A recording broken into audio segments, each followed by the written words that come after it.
Hey there, Fourth Trimester listeners. Our program today is proudly sponsored by Family Album, your secure haven for sharing baby photos and videos. Head over to the App Store today, search Family Album, one word, download the app, and start creating a legacy of love, one photo at a time.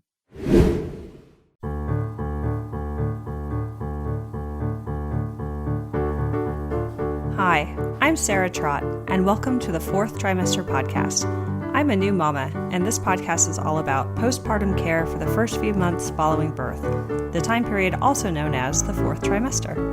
My postpartum doula, Esther Gallagher, is my co-host. She's a mother, grandmother, perinatal educator, birth and postpartum care provider. Fourth trimester care, our topic, is about the practical, emotional, and social support parents and baby require. And importantly, it helps set the tone for the continuing journey of parenting. Hi again, listeners. This is Esther Gallagher, and we have a special little treat in the form of Susi Hately coming back to visit us after having twins. Very exciting. So she's going to reintroduce herself in a moment, but I just want to remind everyone that we, in addition to this podcast, which you can subscribe to and maybe pitch us $1 a show, which would so help us defray the costs. We also have our Facebook page, Fourth Trimester Podcast, and our website, fourthtrimesterpodcast.com, all spelled out. And we hope you can join us on those platforms. So, Susi, bring us up to date. Well, thank you. I think I was here almost 2 years ago when I was pregnant with my twins, and we were talking about pelvic floor and recuperating and rehabilitating. And at that time, what was so exciting for me at that time was I've been wanting earlier on in my career to get up on the soapbox and talk about pelvic floor. And I remember hearing about how the pelvic floor was talked about in Australia, and it was out in the open, and it was dining room table conversation. And I was like, I want that for us up here. And I never quite got there until I got pregnant. And I thought, okay, this is the time. Yeah. So I could talk about it and share more about it, because I was now in the midst of a particular stage of my life as a woman, and now I've had the babies, and they're 22 months almost, and almost exactly this week they'll be 22 months, and they're in that, like, Samantha can crawl out of her crib right now, and they're reading up a storm, and they're just these amazing little creatures. And from a professional background, I'm a yoga teacher and a kinesiologist, so bring that flavor to the conversation.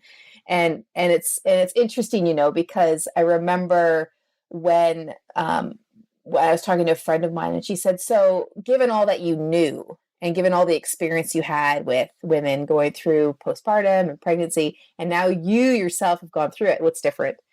And it really is interesting, because until you actually experience, like, you can know all sorts of stuff, and I had great results, but there's a totally different game once it's been experienced, for sure.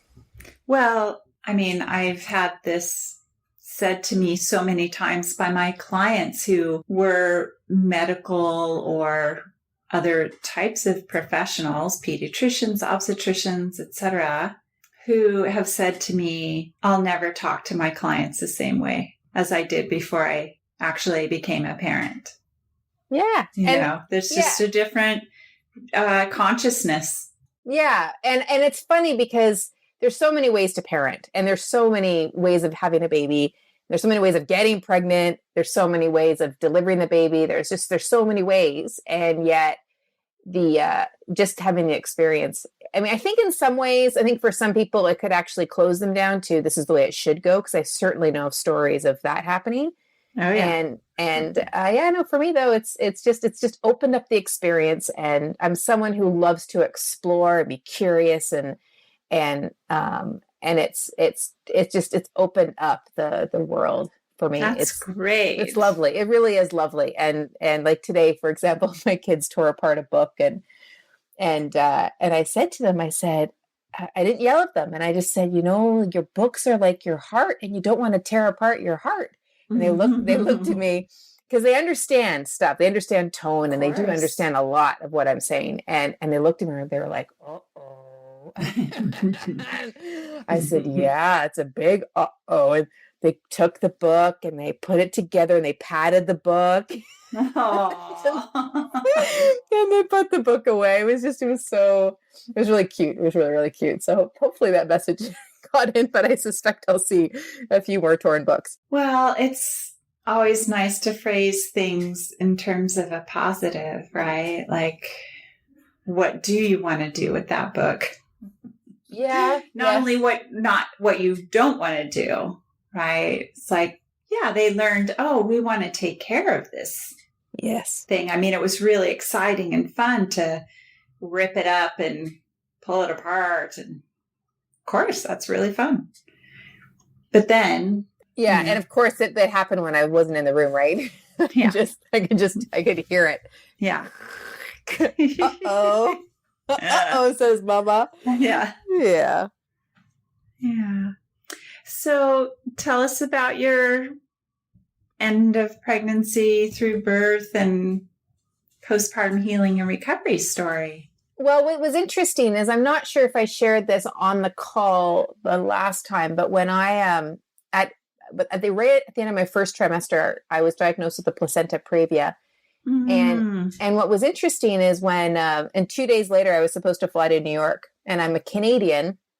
So that could have been a problematic if anything had happened, because when you're not an American and you travel to the States, you need to have insurance, obviously. But because the children weren't born yet, if something had happened and I went into preterm labor, they wouldn't have had insurance.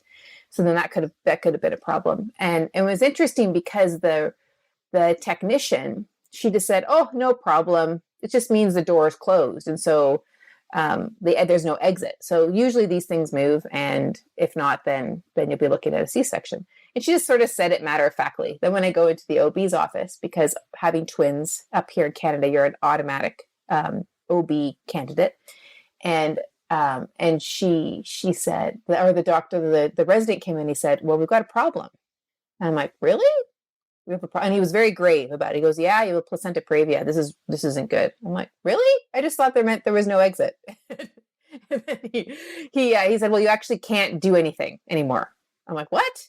And he said, "Yep, there's no evidence about anything around exercise or movement. So basically you can't do anything." I was like, "Oh, interesting. Okay." And so then the OB came in. I said, you got to give me a little more than this." "Well, no, actually we can't, because we don't know." And I said, "Okay." Right. There's no evidence, which is different than what's good or bad for you. Right. Yeah. And so I left there and I said to my husband, I said, "I think I need a new OB." And so actually I had to push really hard. And it was my first experience of really advocating for myself of I can't do this. And I had just gotten a new family doctor when I got pregnant, because my old family doctor had moved on. And I think she had moved cities or retired or something of that sort. And so this was someone who didn't know me. And I just went back and I said, "I need a new OB." And in Canada, the medical system's a little different than elsewhere, where, well, I don't really exactly know how different systems work, but ours, you sometimes have to push a bit harder to get another care provider. And so she said, "Well, I don't know if that's possible." I said, "Well, you're going to have to make it possible, because I can't work with this particular OB." And I'd rationalized it in my head thinking, well, I can take care of myself, and I've got my acupuncturist and I have different people who I can talk to. And then I thought to myself, well, what happens if she's at the other end of the table?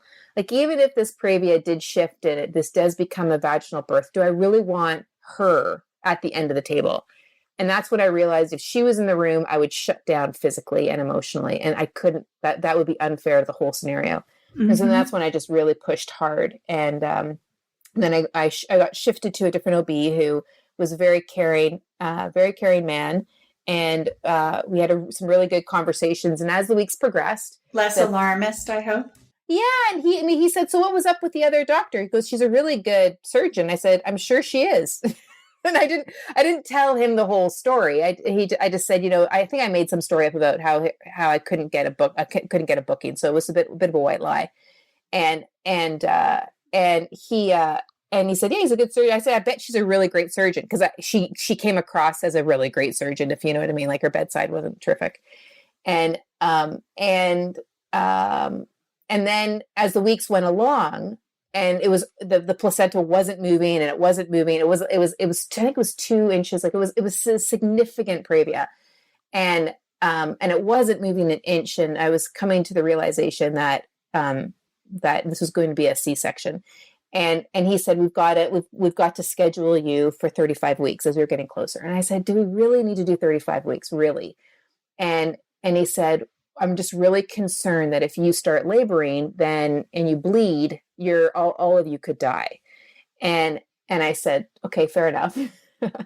I said, but is there any way we can go push past 35 weeks? Because 35 in Canada, you're an automatic NICU. Yeah. And I think NICU is really awesome for scenarios when it's really needed, but by choice, I wanted something a bit different if I could. And he said, we'd have to admit you. And I said, let me get back to you and let me think about that. So then I called his office later that day, and I said, okay, let's admit me. And so at 35, when I was supposed to, when he wanted to schedule me at 35 weeks, that's the day I went in, and I stayed. I was in for 5 days, and I still had an ultrasound to go, and they let me go to the ultrasound. The ultrasound was not in the hospital where I was delivering. And so they allowed me to go actually in my family's car.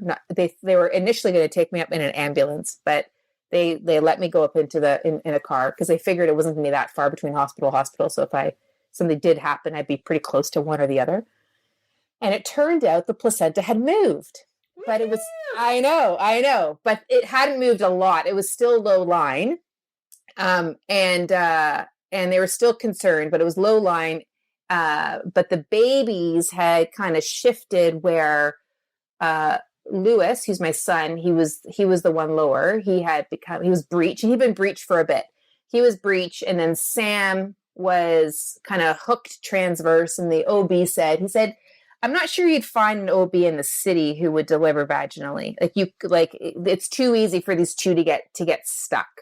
And I said, okay, I was okay with that. And so anyway, then I went back to the hospital, and I made a case, and I said, listen, it's no longer a problem. I said, so can I just go home? And so then I went home, and we scheduled it for later. And so it still ended up being a scheduled section at 37 weeks. And I just laid low. It was 35 and 5 when I went home. And then I was at home for another 7 or 8 days, but just laying really, really low. And then it was funny, because I went in, it was scheduled for 6:30 in the morning. I said to my husband, I said, it feels like going into the dentist.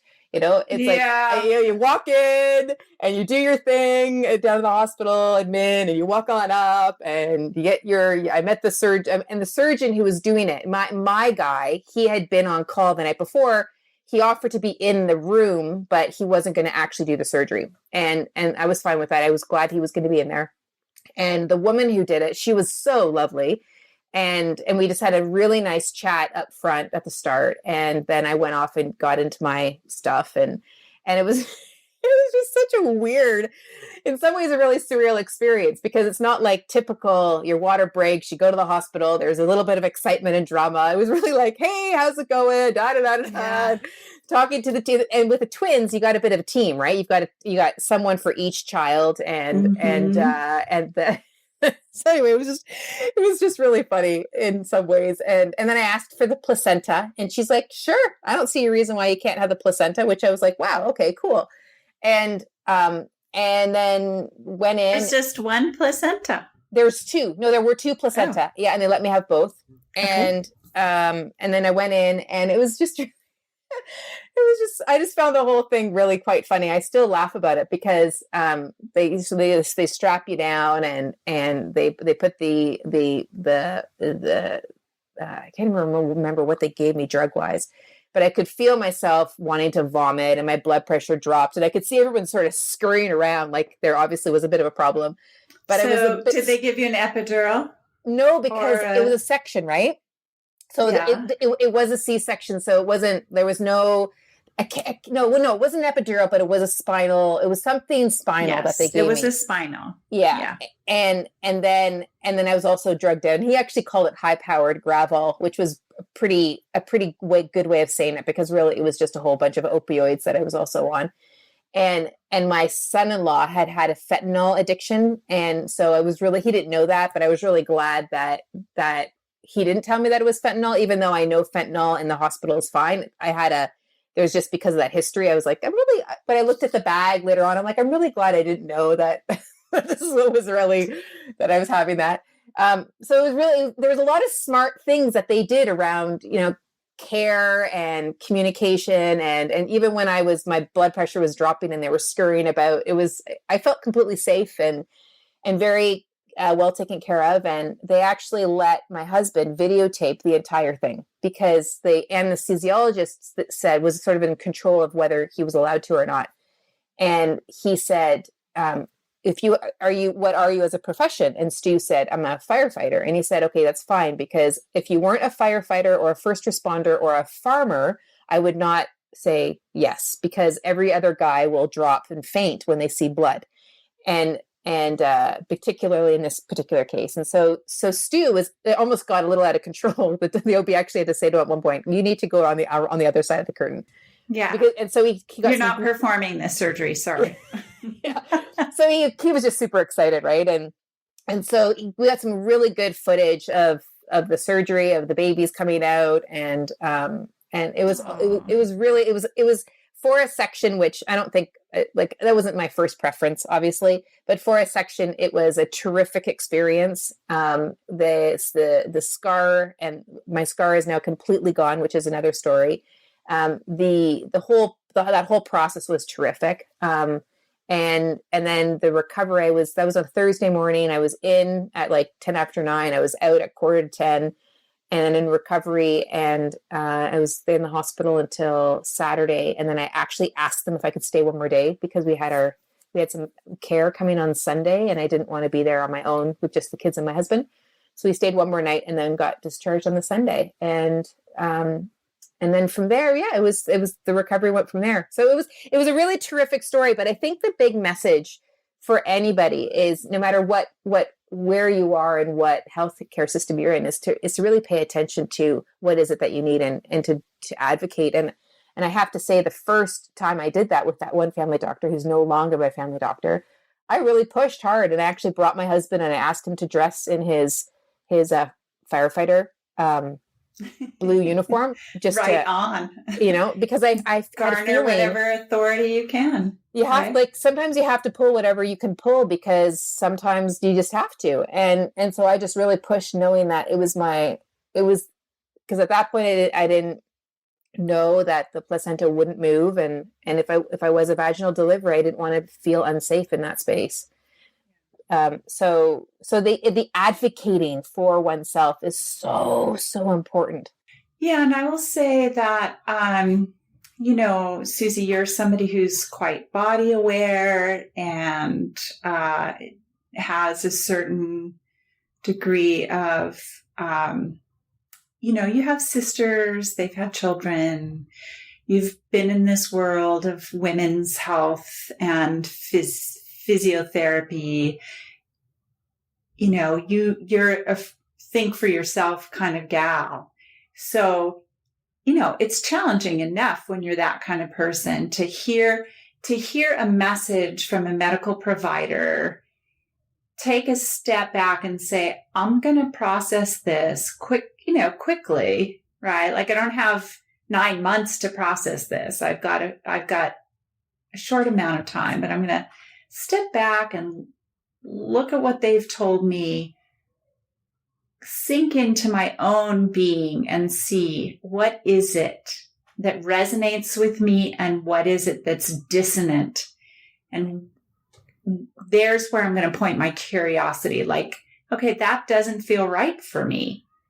What do I do with that? How do I get more information? How do I get support around alternatives in this situation? I think it's when a really experienced birth doula would be an excellent consultant for you. If, when you're in those sorts of situations, if you really don't already have a lot of knowledge and experience to inform you. I think too, the piece of it, which is challenging is the doc is the authority. And in truth, you are, and that's the part that's really tough for all of us to kind of get our hands around. And in at any stage of our health and how we're making choices, whether it's a disease condition or whether it's pregnancy, it's as you said, like having a doula in your back pocket, if you're in a medical birth scenario is important. Other people who've had kids and who think the same way as you do, or someone who has, and it's one reason why I spent so much time on that part of the story, is because there's the docs have their evidence, and not everything has been studied, right? So they only have evidence for that which has been studied. And even with the placenta previa, I really had to find my way with it. And she basically she played the emotional blackmail kind of game with me, not blackmail, but she played the emotional card and kind of gave me the old, like, what happen? Like, imagine what if something happened, what would you feel then? And I'm thinking, that is just not the game I want to play. Like, don't go there with me. But if it's so easy for someone in that position to almost make us feel dumb and sort of dumb us into submission. And that is when and the problem is there's not a lot out there around Previa. And so what I really focused in on is I also paid close attention to how I was feeling from a fatigue perspective, and really put my feet up and rested. And then I walked, but only as much as I could. And so I was very, very conservative in terms of the activity that I did do. And I was lucky because it was also a very, very cold winter here up in Calgary, we have 4 seasons up here, and that winter was particularly cold. So I couldn't walk far anyway, because it was just like nose hair freezing cold. So in that way I had that as a sort of an environmental backup. But to take that time to really pay attention, and because the truth is the reality is, anatomically, if some sort of force were to happen and that placenta did break, then it could have been, it could be a problem, and that's reality. And so understanding that limitation, then to just allow yourself to be really quiet. And it's funny when it all happened, I wasn't upset about it, probably because I was a little ignorant to the true depth of what the previa, because I kept hearing, the previa can move. This is not like a sentence. And so I just allowed myself to be patient and thinking that it might move. And it was as the weeks went along and each ultrasound went by, and it was like, darn it all. Yeah. And it was more like, man, this idea of a vaginal birth might not happen. And that was more the processing, the emotional processing I had to do, coming to that realization more than anything.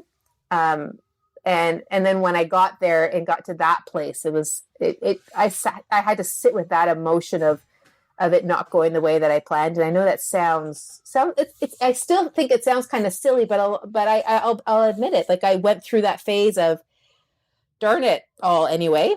And then I had to process it for about a day or two, and had a good amount of tears, and just allowed myself to feel the feeling of that part of the process not going the way that I thought it would. Well, it's a loss, right? It's a loss of a desired kind of process and outcome that was imaginal, but very realistically imaginal, right? You can imagine a birth in a way. And so to have to lose that, there's some grieving that needs to happen to move on. And I think what I learned from that is to really feel disappointment fully. And I was able to feel through that disappointment. And so when it came time, I was pretty okay with what happened. I think it probably took every so often when I would think about it, I'd be like, this was after they're having the kids. And then about a year later, it was like, oh, okay, whatever. It fully came to conclusion. And I think it's important for women to know that like, I could even say that, it was kind of silly that I thought that way. I even had that part of the feeling. I was like, it's kind of silly that I thought that way. And yet, it was true. That's just the way I thought. And then, about a year later, it was like, all right, it's all good. Like it is what it is. Yeah. Well, and I think part of not getting stuck in, why did it have to be that way? Yeah. Is fully allowing yourself to be in that disappointment. Is exactly what you just said. Oh, now this isn't desirable. This is not what I had hoped for.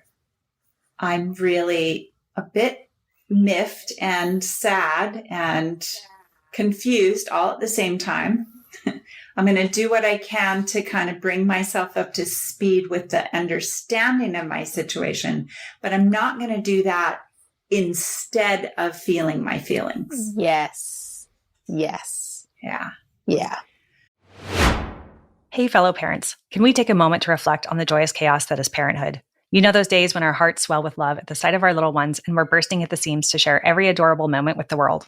But let's be real. Some things are better kept in the family, and your loved ones who matter the most aren't always close by, and they might not be that tech savvy either. So how can you easily share your baby's beautiful growth with loved ones while keeping your precious memories secure? I remember the frustration of trying to use some of the big tech photo solutions, only to find they fell short of what I needed. That's when I stumbled upon something truly remarkable, the Family Album app. The Family Album app was created to give parents a secure and easy way to share photos and videos with loved ones. It's an orderly and totally secure haven for your family's personal memories. I love that there's no third-party ads, no unwanted eyes, unlimited storage, and that it's totally free. So to all the parents who are out there still trying to use other messaging apps for your kids' photos, it's time to level up your family photo game with a free photo sharing app. Head over to the App Store today, search Family Album, one word, download the app, and start creating a legacy of love one photo at a time. So, yeah, good for you. Good for you. And, it's also okay to get stuck. Like sometimes we get stuck and it takes us a long time before we're ready and able, maybe even willing to do the next thing that helps us move. But yeah, it's handy. It's handy to be able to not push away what needs to happen emotionally. Yes. If we can. If you can. And it can be a process for sure. I was surprised how even about 6 or 8 months later, when the thought would come back, I'd be like, interesting. That's still a thing a little bit for me. And I would I would notice it and not try and change my thoughts about it. And it was like, oh, that one's still there. And then at one point it kind of was gone. So it's interesting how that process goes. Yeah. Well, I mean, my daughter's over 40, as everyone in the world who listens to this podcast knows. And, things about her birth return to me, my pregnancy and postpartum return to me all the time, just fairly often. But they don't plague me. Yes. They're thoughts and feelings that I can integrate and say, oh yeah, that.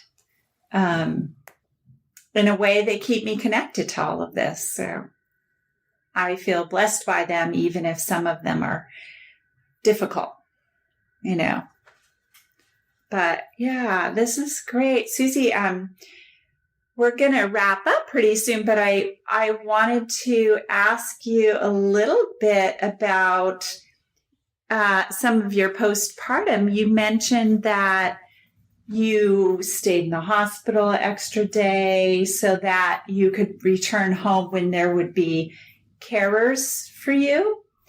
So initially I had a postpartum doula who for the first short bit helped us overnight, so that being a new mom and to the two kids, that I would have that help overnight to help with the diaper and the feeding. And then my husband, he had a full night's sleep because he was going straight back to work. Oh boy. And so she arrived on the Sunday at night. And so it was she was with us from 10 until 6 in the morning. And that would enable me to just get into the groove of the nighttime process. Mm-hmm. Mm-hmm. And then were you on your own immediately with two babies during the day? So I had different people coming in. So friends and family. The day. Oh yeah. Yeah. So my sisters both had multiples, and I'm a twin myself. And so I knew what You're a tribe of twins. Yeah. Yeah. We do it in litters. And so I made sure to have different people there to support me early on. And that was a game changer for sure. So initially I was super swollen through my legs, and I needed to support myself, particularly after abdominal surgery. Yeah. And so they were just really helpful in bringing the babies to me and then putting them back down. And that was really key. I also followed this idea of the first 40 days, which is there's a book actually called The First 40 Days. And we interviewed we interviewed Han Oh and her co-authors. Yeah, we know about that book. So people, if you're interested, circle back around to a previous podcast where we talk about the first 40 days. Yeah. And that was a really great concept. And in Ayurveda, they have a similar period of time in order to build what they call ojas, which is basically your own inner health, is probably the most simplest way to describe it. And so, those first 40 days postpartum, I just rested and slept in the different people who were there. I just brought the baby to me, and I had really easy food that I could even make if I was on my own with them and they were sleeping. And that enabled sort of the transition process to occur in the entering into motherhood, in a sense, and into the responsibility, as well as into the healing of my own pregnancy and my own delivery. Great. That's what I like to hear, Susie. I've been preaching for 40 and it's years. Funny, because and it's funny that not more is said. And I'm hoping that with the conversations around pelvic floor and pelvic floor health and postpartum health that's happening a lot more around the world now, that where will happen next is, women need help postpartum. Like, we need it, and it's necessary. And there's a lot of cultures where it's already ingrained. I know. So it's a piece of it that I think, as books like The First 40 Days and other concepts from Ayurveda and Chinese medicine come into our world, that I hope to see it a lot more, because it changes everything in the future too for a woman, what happens postpartum. That's right. That's right. Well, as I say, I've been saying it for a very long time, and now I have this podcast, and I say it every time I do an interview, at least once. And so, I think it's beginning to catch on as a concept for the Americas. North America has been systematically divested of a culture of caring for women and children. And so, it's pretty worldwide at this point, but there are still some cultures that understand the necessity of seeing to it that mothers don't just survive, but that they thrive in order to be mothers, in order to do the day in and day out of motherhood.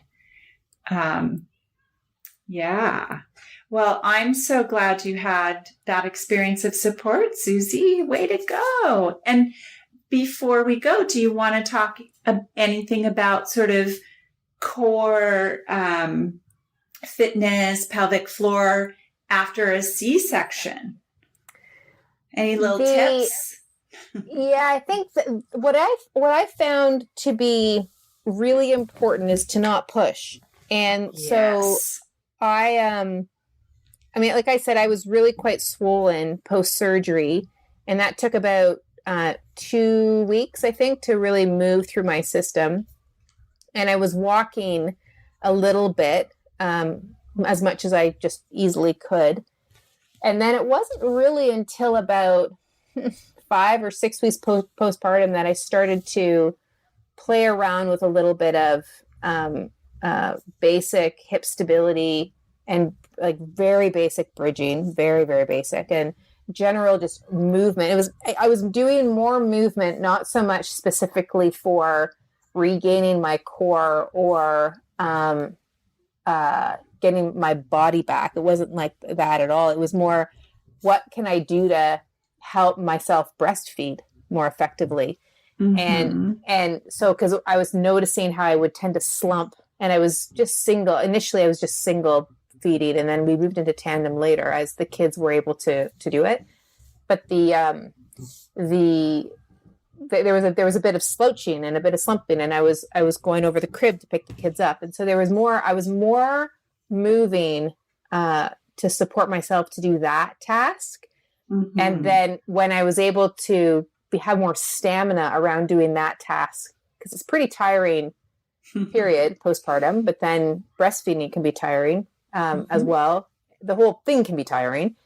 And so it's as that stamina grew, then I was able to add more and add more. So I think the number one thing is that I didn't push, and I didn't rush. And when I look back, I can see how the process really unfolded. And it wasn't until about 6 or 8 weeks that I started to add in a little bit more stability and bridging and some Pilates and a little bit of yoga into the mix. But it's very slow and very steady. And then as a result, I didn't have, like, the scar tissue was able to stay quite mobile. I also used acupuncture. There's a technique that you can use acupuncture needles and put them right into the scar. And so I was doing that, and that helped to keep the scar supple and mobile as things healed. And the scar went away. It's the only reason you know that I've had a section is because of the fold over of the skin, but there's absolutely no scar present now. Susie, just for clarity's sake, did you put the needles in, or did an acupuncturist do it? An acupuncturist. Yeah. So the acupuncturist was the one who did that. Okay, good. Yeah, and you can do that type of practice for any scar at all. So whether it's a surgical scar, or whether it's a scar from an injury, like you fall and you get an injury like that. So it's very, very effective for helping the speed of healing and just great healing of a scar. Yeah, we often recommend to moms, once the skin is healed properly and thoroughly, castor oil packs. It's a good old-fashioned remedy to help ease scar tissue's, trajectory and not have it become too rigid. Yep, all kinds of little tips. Wow, Susie, this is so exciting to have you back and hear your story, and hear some confirmation, I guess I would like to say, of how important it is to give ourselves time and listen deeply to what's appropriate for us in the healing and trajectory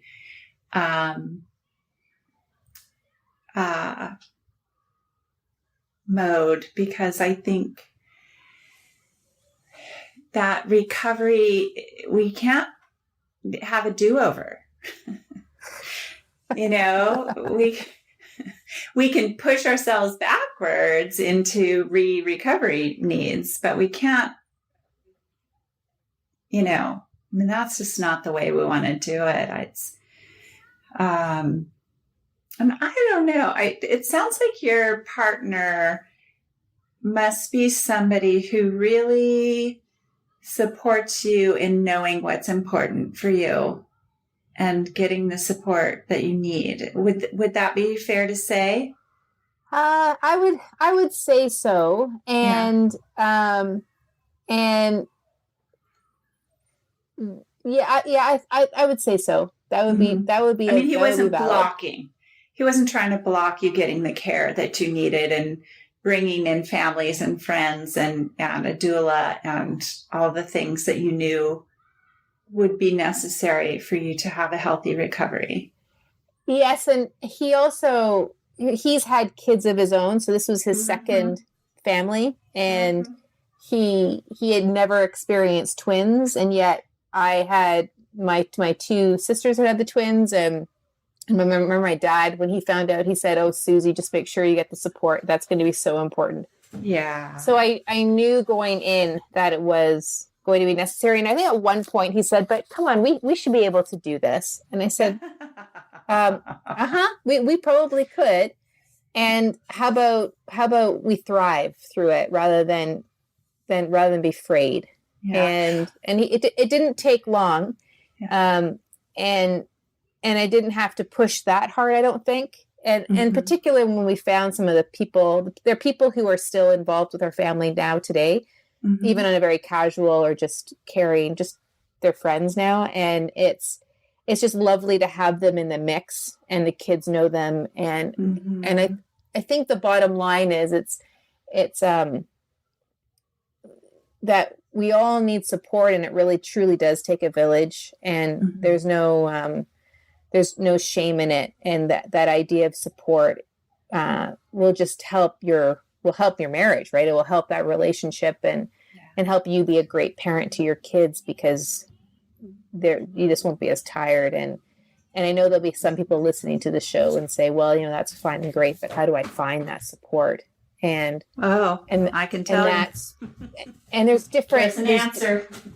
There's different kinds of support that's out there. Like I know even in Calgary, we have different services that people come in as volunteers to help with moms who have multiples, or moms who have their first kid, or they're single parents. And so there are services that are out there in a lot of centers. It's just a matter of seeking them out, I think, in some cases. Yeah, absolutely. And, everybody's got a computer now, or a library where they can go to use a computer and Google the word postpartum, the sentence, postpartum support, the fourth trimester, and learn before you get pregnant. Okay, well, I'm sorry that we have to cut our conversation short at this point, but I am just so thrilled that you circled back around to us, and we quickly found a time when we could get together. Thank you so much, Susie. Thank you, Esther. This has been a joy. Yeah, me too. Folks, you can go to our Fourth Trimester Podcast.com page and find, all kinds of information vis-a-vis past interviews and links and resources. So given what Susie just recommended and what I recommended, use our website and our Facebook page to look for those resources. There's lots of people on the Facebook page, and they might be able to guide you where you need to go. And don't forget to subscribe if you're a new listener. And we hope that you're thriving, and hope to see you on our next go round at the fourth trimester. Everybody take care. You can subscribe to this podcast in order to hear more from us. Thank you for listening, everyone, and I hope you'll join us next time on the fourth trimester. The theme music on this podcast was created by Sean Trott. Hear more at soundcloud.com/Sean Trott. Special thanks to my true loves, my husband Ben, daughter Penelope, and baby girl Evelyn. Don't forget to share the fourth trimester podcast with any new and expecting parents. I'm Sarah Trott. Goodbye for now.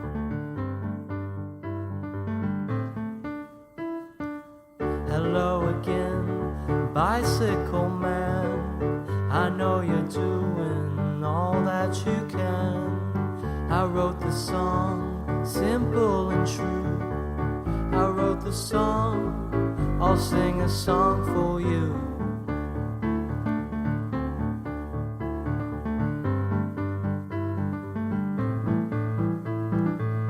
You got your wheels, you got your gears. You ride around town without any fear. You got your pedals, you got your brakes. You always wear your helmet for safety's sake.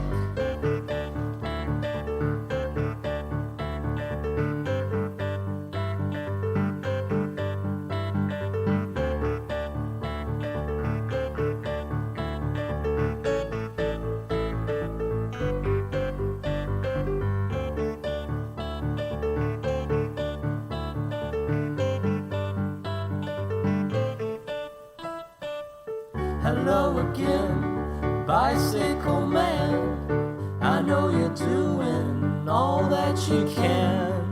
I wrote the song, simple and true. I wrote the song, I sing a song for you.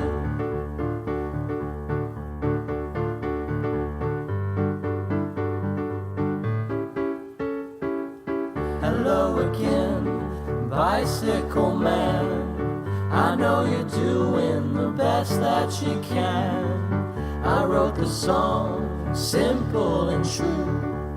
I wrote the song, I sing a song for you.